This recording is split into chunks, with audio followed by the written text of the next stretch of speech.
Brothers and sisters, close your eyes for a moment and take a deep breath. In the stillness of silence, we find clarity. In the pause between words, we discover wisdom. Today, let us embark on a journey into the power of silence and how mastering it can lead us to true victory. One of the greatest gifts that many of us overlook in life is the gift of restraint. In a world that constantly pushes us to react, to respond, to shout, and to defend, it is the one who holds back that often rises higher. The strength of the believer is not in how loudly he speaks or how swiftly he replies, but rather in his ability to control what he says when emotions are stirred.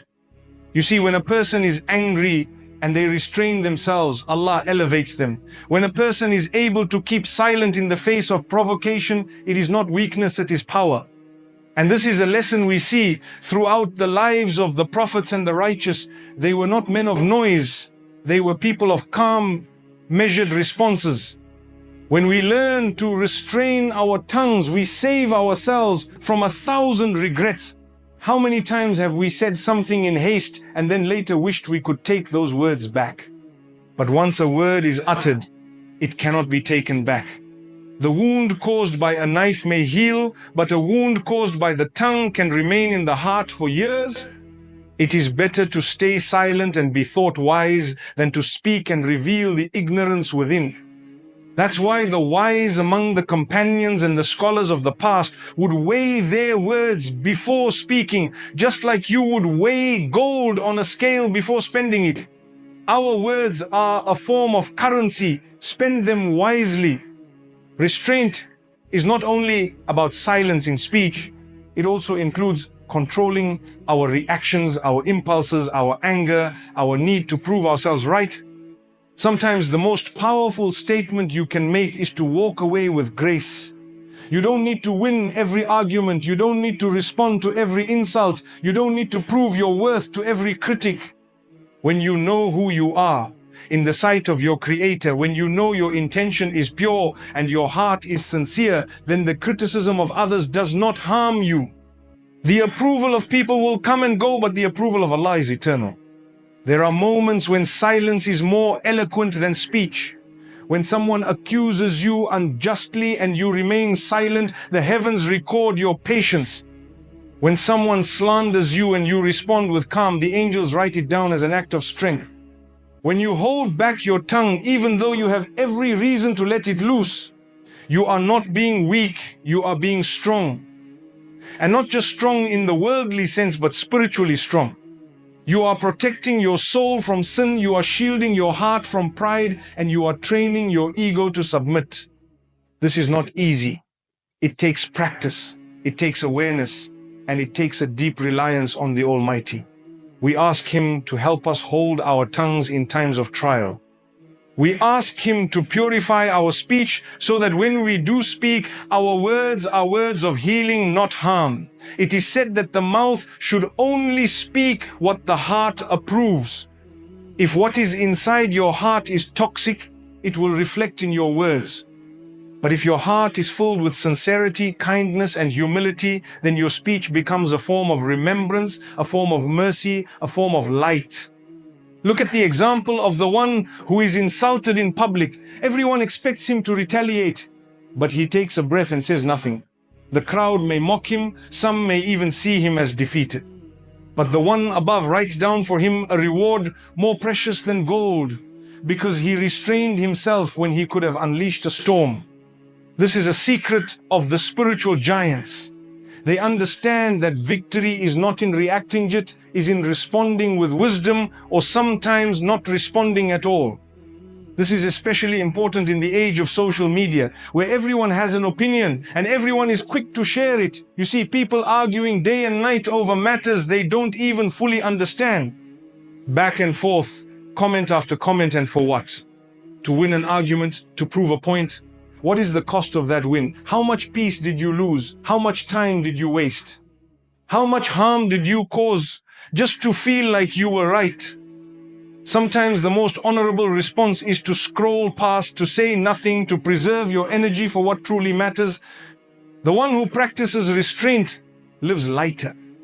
he sleeps better. His mind is clearer. He doesn't carry the weight of grudges, nor does he fuel fires of conflict. He is at peace because he chooses peace. He is respected not because of how loud he is, but because of how wisely he speaks when he chooses to speak. And when he speaks, people listen because they know he doesn't speak for the sake of speaks with purpose. He speaks from a place of knowledge, sincerity, and reflection. Restraint teaches us that not every battle is worth fighting, and not every voice deserves a response. It teaches us to differentiate between what demands our attention and what is merely a distraction. You cannot pour your energy into everything. Protect your time, guard your tongue, and remember that silence, when practiced with intention, is a form of worship. It is a sign of maturity. It is a pathway to wisdom. And so, my dear brothers and sisters, if you ever find yourself in a situation where the urge to respond is strong, ask yourself, what will I gain from this? Will this please Allah? Will this bring peace to my heart? Or is this my ego wanting to be heard? If the answer is unclear, it is better to be silent. That silence, with the right intention, becomes an act of devotion. And through devotion comes clarity. Through clarity comes success. And through success, by the will of Allah, comes true victory. My beloved brothers and sisters, as we reflect on restraint, let us also reflect on the other half of its beauty, the art of listening. We often think that communication is about speaking, about sharing our views, expressing our thoughts, but real communication starts with listening. And not just hearing someone's words, but listening with the heart. When we truly listen, we honor the other person. We make space for their experience. We acknowledge their presence. Listening is one of the most profound acts of respect you can offer someone. In the Quran, Allah commands us to listen attentively when the Quran is being recited. Why? Because in listening, there is mercy. In listening, there is understanding. In listening, there is transformation. The one who listens carefully gains more knowledge than the one who speaks constantly. Listening is the gateway to wisdom. The scholars of old used to say, you learn more by keeping your mouth closed than by keeping it open.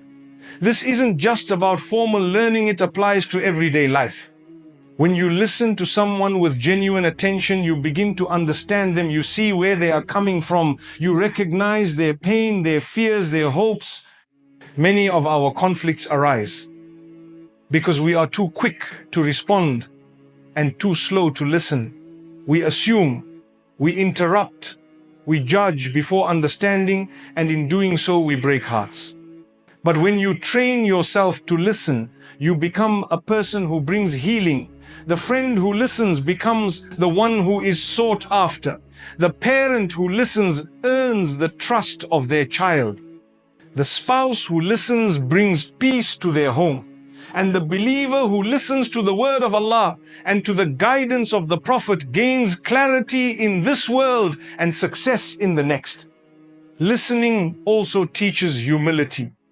Because when you listen, you are admitting that you don't know everything. You are opening yourself up to learning. You are setting aside your ego and saying, there is something valuable this person may teach me.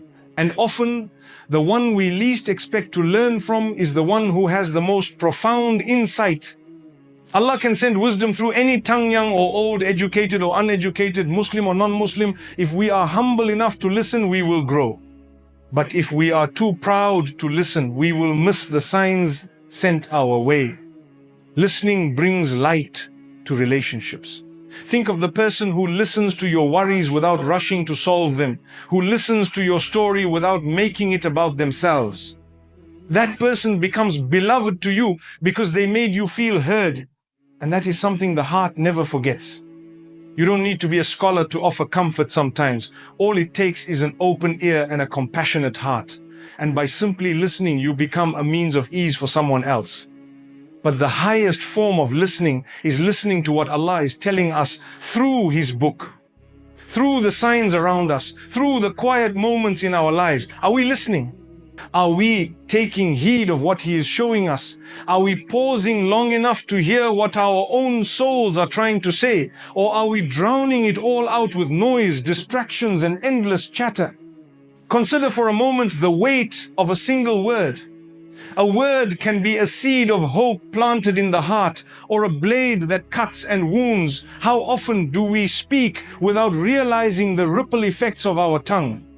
Each syllable we utter carries a potential to lift someone from despair or to plunge them deeper into sorrow. It is said that the tongue is like a lion. If you let it loose, it will wound someone. But if you control it, you gain mastery over your own soul. So when you speak, aim to build bridges, not barriers, to erect homes of compassion, not walls of bitterness. Imagine your words as bricks, each one placed carefully to create a fortress of dignity around those you love, around those you meet, even around those you struggle with. When anger knocks at your door, answer with kindness. When frustration spills from your lips, channel it into encouragement. In every conversation, pause and ask yourself, will this word sow mercy or mistrust? Will it bring light to the heart or darkness to the spirit? By asking this, you transform your speech into an act of worship, each word a prayer, each sentence a testament to your higher purpose. Think back on moments when you received harsh words in your most vulnerable state. Perhaps you shared a worry only to be met with curt dismissal. Perhaps you reached out for comfort only to be handed a sermon. Those words lingered, they dug into your heart, left scars unseen yet deeply felt. Now imagine the converse, the power of a gentle phrase, a sincere compliment, a timely, I'm here for you, in our homes, in our workplaces, on our streets. Let us be craftsmen of compassion, shaping our conversations with the care of an artisan. When someone stumbles, offer words that catch them, that remind them of their worth. When someone faces a trial, speak words of patience, remind them that every hardship passes, that the one who tests is also the one who grants ease. Our speech can be a warm garment in the cold of distress, or a scorching sun that withers the soul. Choose to be a shade, a refuge, a source of coolness and relief. This is the essence of words that build, not break. We must also remember that the most powerful speech often comes from the tongue of silence. Before you speak, let your heart speak first. Let your heart fill with gratitude, with humility, with empathy. From that wellspring flows words that heal. But if the well is polluted by arrogance, envy, or haste, no amount of eloquence will purify what comes forth. So tend to your heart. Feed it the remembrance of the merciful. Cleanse it with reflection. Nourish it with acts of kindness. In doing so, your words naturally become sweet, drawing people toward goodness, reflecting the light within you. Speak with intention. Let every word have a purpose, whether to comfort, to guide, to educate, or to encourage. And never underestimate the power of a quiet word spoken in sincerity. Sometimes a whisper carries more strength than a shout because it reaches the heart directly, bypassing the ear's defenses. In our daily interactions, practice this principle. Speak to uplift. If praise is needed, praise. If correction is necessary, correct with gentleness.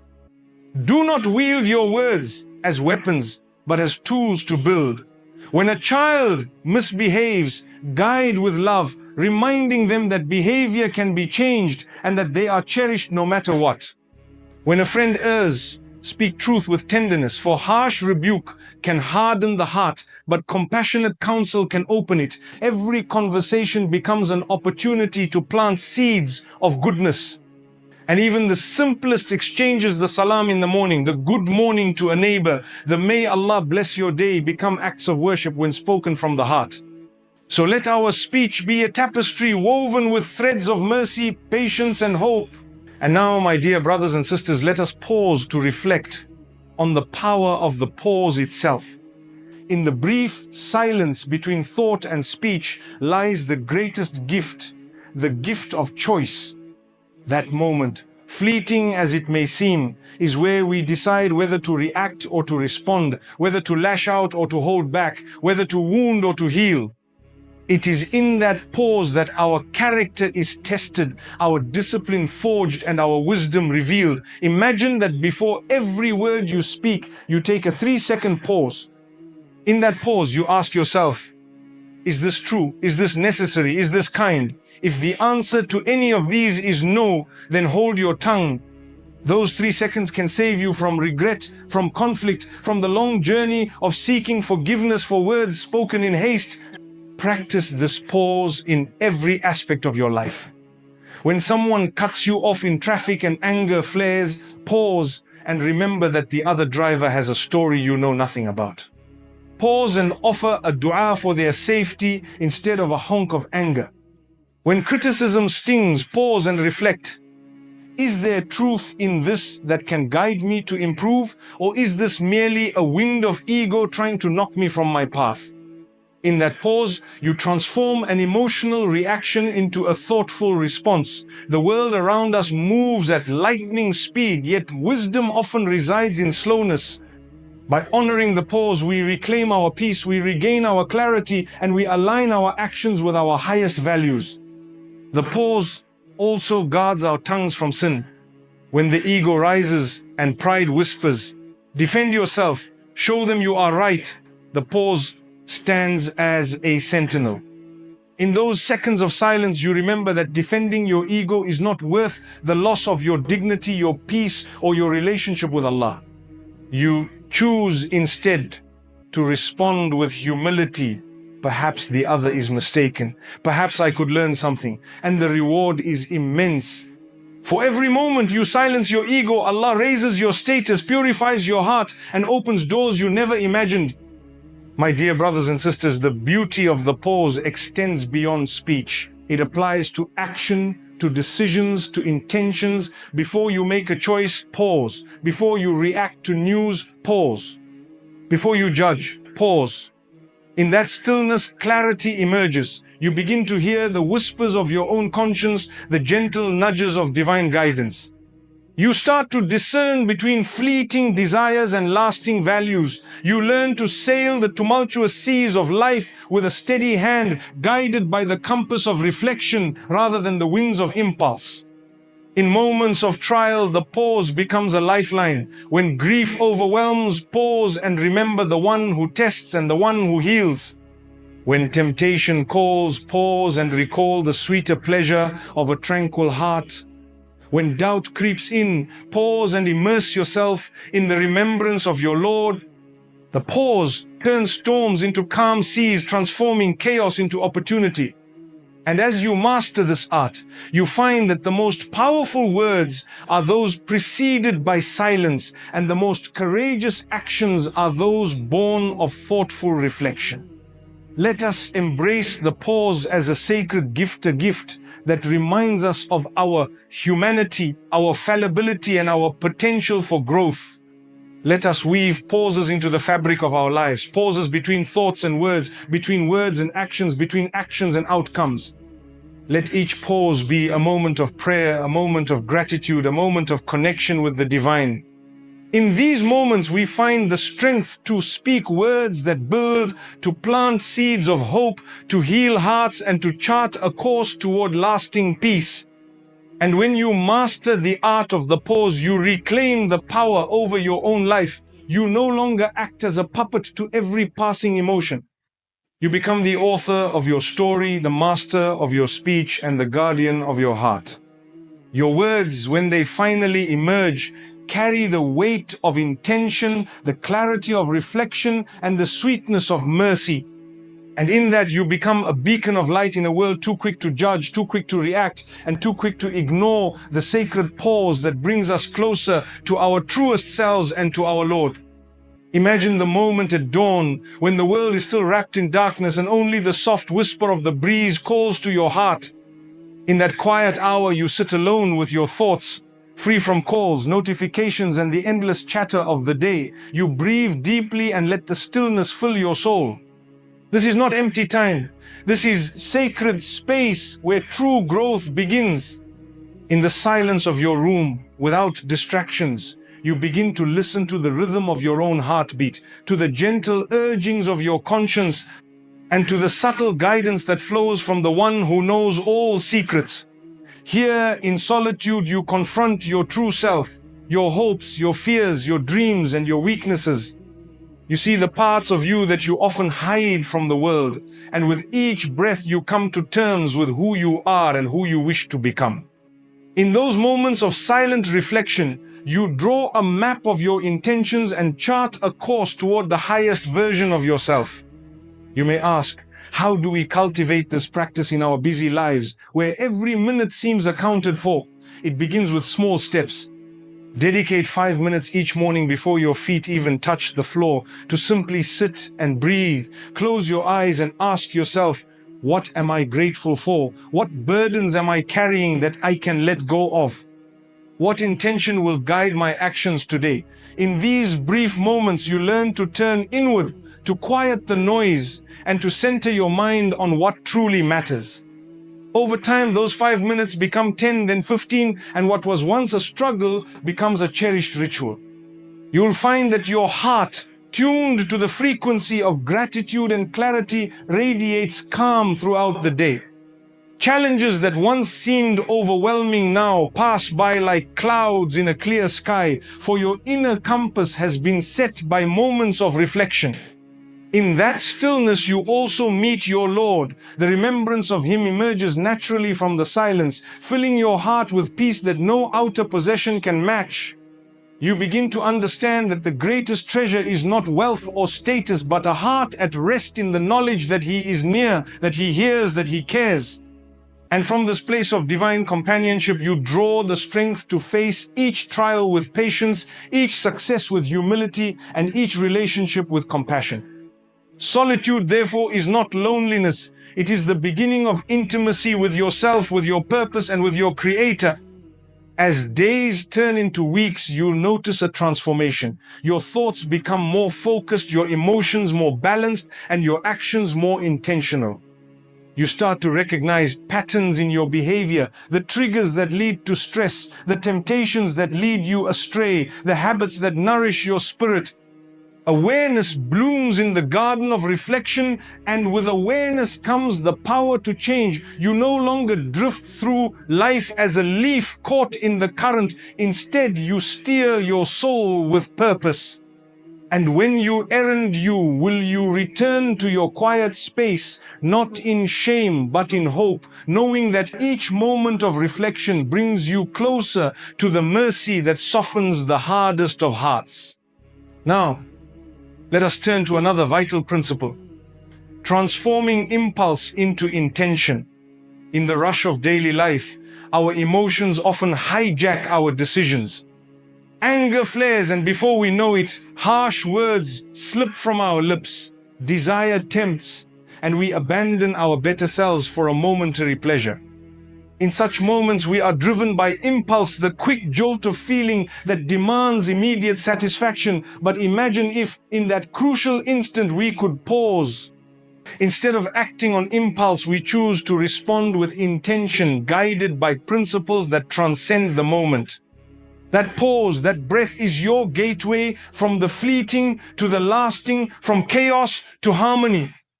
To practice this, begin by recognizing your emotional triggers. Is it the honking horn that sets your blood boiling? Is it a critical comment that shatters your composure?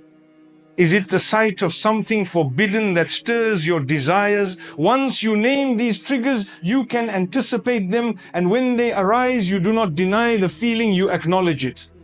You feel the heat of anger, the pull of desire, the sting of hurt. You pause and ask, what do I truly want in this moment? The impulsive answer might be revenge, indulgence, or retaliation. But if you look deeper, you'll see that what you truly want is peace, dignity, and fulfillment. And so you choose the path of intention. You respond with kindness. You turn away from temptation. You offer forgiveness. In this way, each moment of choice becomes a step toward the person you aspire to be. Turning impulse into intention does not mean suppressing your feelings. Quite the opposite, it means honoring them, understanding them, and then channeling them wisely. Anger, for example, alerts you to a boundary being crossed or a value being threatened. Rather than unleashing it destructively, you use it constructively, you speak up calmly, you set healthy limits, you advocate for justice. Desire, when harnessed, can become the fuel for devotion, creativity, or service. Hurt, when reflected upon, can deepen your empathy and strengthen your connection to others. In this alchemy of the heart, raw emotions become refined character.